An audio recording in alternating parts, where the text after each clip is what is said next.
তো সে বলে যে অনেকভাবে আমাকে বলতে থাকে যে, "দেখো আমি তোমাকে বিয়ে করতে চাই, আমি তোমাকে ভালোবাসি, আমি ভালো হয়ে গেছি। আমার মা-বাবা তোমাকে ভালো ভালোবাসে।" কোত্থেকে হইছে? নেশা থেকে? হ্যাঁ। গুরু কিভাবে যে ভালো হইছে আসলে মানে ওই নাকি যে জেল থেকে না মাস্তানি থেকে এলাকা কোনটা? থেকে, হ্যাঁ, মাস্তানি থেকে। মানে নেশা থেকে না? মানে নেশা নেশা যে যে করতো সেটা আমি জানতাম না। মানে তখন হচ্ছে ওর এলাকায় একটা বাজে রেপুটেশন ছিল, সেটা জানতাম। সেইটা থেকে সে ভালো সেটাই হয়ে শুনেছি গেছে। অতটুকুই। হুম, তো ভালো হয়ে গেছে এগুলো বলছিল এবং একটা সময় অনেক জোরাজুরি রাস্তার মধ্যে মানুষ তাকিয়ে আছে। আমার পায়ে ধরে বসে পড়ল।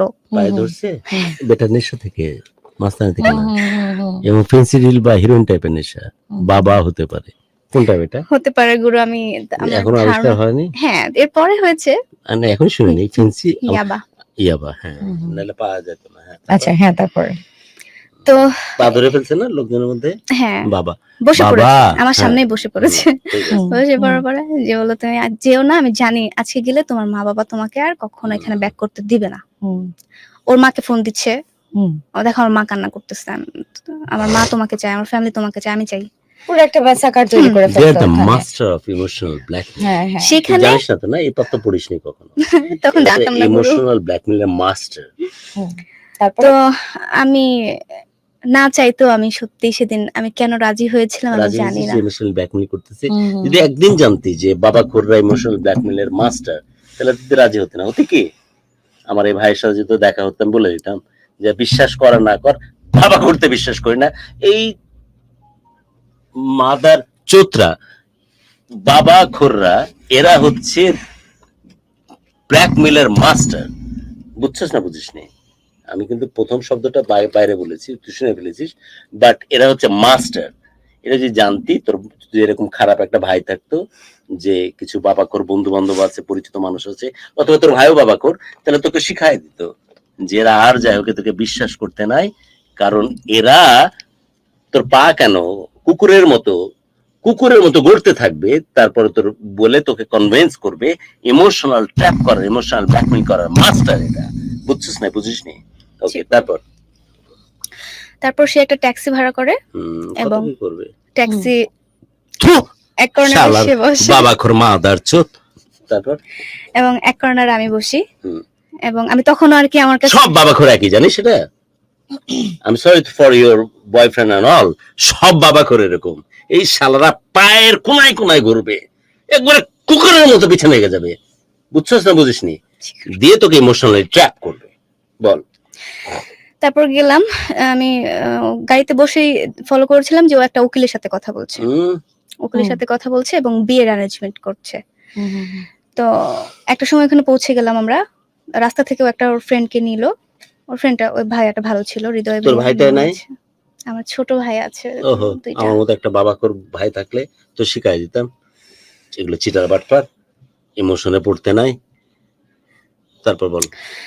তারপর উকিলের বাসায় গেলাম। তো যাওয়ার পর যেহেতু এরকম একটা ঘটনা আমি ঘটিয়েই ফেললাম, তখন আমার বাবা আমাকে ফোন দিচ্ছিল। ইস, ইস, ঘটাতে পারতি না? আমার মতো একটা খারাপ টাইপের ভাই থাকলে বলে দিতাম আমি বাবাখোর, আমি এরকম করি, যখন বাবার দরকার পড়ে গিরগিটের মতো এই রিংড়ে এই যে কেচোর মতো পায়ে পায়ে ঘুরি, এই কুত্তার বাচ্চারা ওরকম। ইস, তুই ধরা খেয়ে গেছিস, তোর এরকম ভাই নাই আমার মতো, ধরা খেয়ে গেছিস। তারপর গুরু ওখানে আমি ফোনটা অফ করে দেই এবং তারপর রাত 10টায় কাজী আসে। অনেকক্ষণ ওখানে বসে থাকি। উকিলের বাসায় আমাদের বিয়েটা হয়। তো ওখানে রাত 11টা বিয়ে সম্পূর্ণ হয়।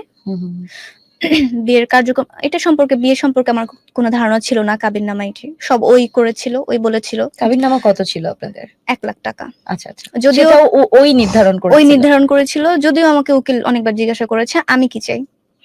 তো আমার মুখের কথা কেড়ে নিয়ে ওই বলেছিল, যেহেতু আমি ওখানে বাবাকে ব্রেন খুব জোরে চলে আর পুক পুক করে অনেক কথা বলে। বলছিল নাকি বলেনি? সে আমাকে বলছিল যে খেয়াল করে দেখ, যখন তোর সাথে দেখা হয় ঘামতেছে সমানে, অনেক ঘামতেছে, এই ঘামে নিয়ে যাওয়া অবস্থা, আর অনেক কথা বলতেছে, রাইট? হয়রান হয়েছিল, হয়রান, অস্থির, আনসেট, আর প্রচুর কথা বলতেছে, রাইট? শালা নাম্বার ওয়ান বাবাখোর। তারপর হচ্ছে আর ঘেমে যাচ্ছে সব, গেঞ্জি ভিতরে গেঞ্জি সব। পরে বিয়ে হয় রাত 11টায়। হুম। আমার মা বাবার অবস্থা তো ভালো না, পরবর্তীতে আমি শুনেছি ইস, বাবা মানে স্ট্রোক তখন করেছিল। আপনার বাবা জেনে ফেলেছে, হ্যাঁ, এতক্ষণ এতক্ষণে জেনেছে ও, জানাজানি হয়ে গেছে। যেহেতু আমি বাবা মেয়ে স্ট্রোক দেইনি। করেছে তোর কারণে, রাইট? হ্যাঁ, বাবার প্রেশার হয়েছিল, অনেক high hmm. Pressure by the ছিল। ওয়ে, তোর নিজেকে এই কারণে ক্ষমা করা উচিত না যে একটা বাবা খোরের জন্য আপন বাবারে তুই পর করে দিয়েছিস। এবং গুরু আমি একটু কান কান কান কান শালা কান, আমি আরো অন্যায় you করেছি। deserve it, কান কান কান। আমি কারণ আরো একটা বাবা খোরের জন্য নিজের কলিজা ছেঁড়া ধন ওই বাপকে তুই পর করে দিয়েছিস। একটু কান, মানুষ বুঝুক যে তোর মধ্যে ওই বোধটা এখনো জেগে আছে। আমি আরো অন্যায় করেছি গুরু।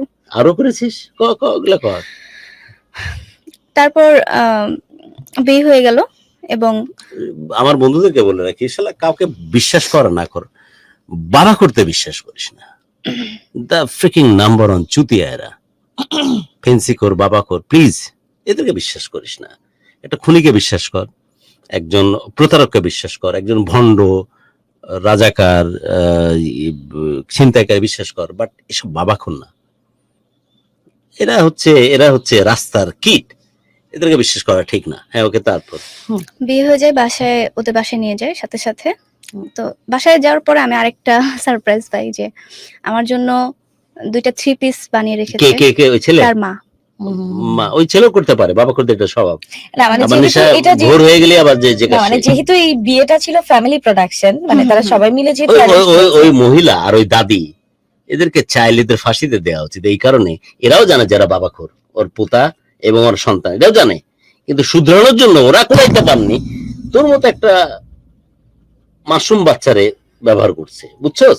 ওরা কিন্তু জানে না সব জানতো। এক্স্যাক্টলি জানতো।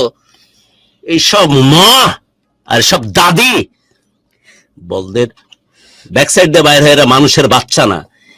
এই বাইনচোতরা নিজের বাচ্চার সাথে কিন্তু এই গেম খেলতে পারবে না। একটা অন্য পরিবারের ঔরসে জন্ম নেওয়া সন্তানকে ব্যবহার করতে পারে তার এসব চুতিয়াদেরকে মানুষ করার জন্য। This is so unfortunate, so unfortunate. ঘেন্নায় মানুষগুলোর জন্য। তারপর বল, জানতো না ওরা? সব ওই জানতো, মায়ের কথা বলতেছে, ওই দাদির কথা বলতে জানতো না সব জানতো। যে তার ছেলে এগুলো করে? হ্যাঁ, কিন্তু ব্যবহার করতেছে এই মেয়েটাকে যদি শুধরায় ফেলে। আরে তুই পারিসনি কেন? মা হয়ে তো দুধের ইসে কমতি ছিল, ভেজাল ছিল, তোর ভালোবাসায় ভেজাল ছিল। আর দাদি হয়ে তুই পারিসনি। বাইরের পরিবারের একটা মেয়েকে ব্যবহার করছিস এটা করার জন্য, তার জীবনটাকে ধ্বংস করে দিয়েছিস। তারপর গুরু নাকফুলও কিনে রেডি রেখেছে।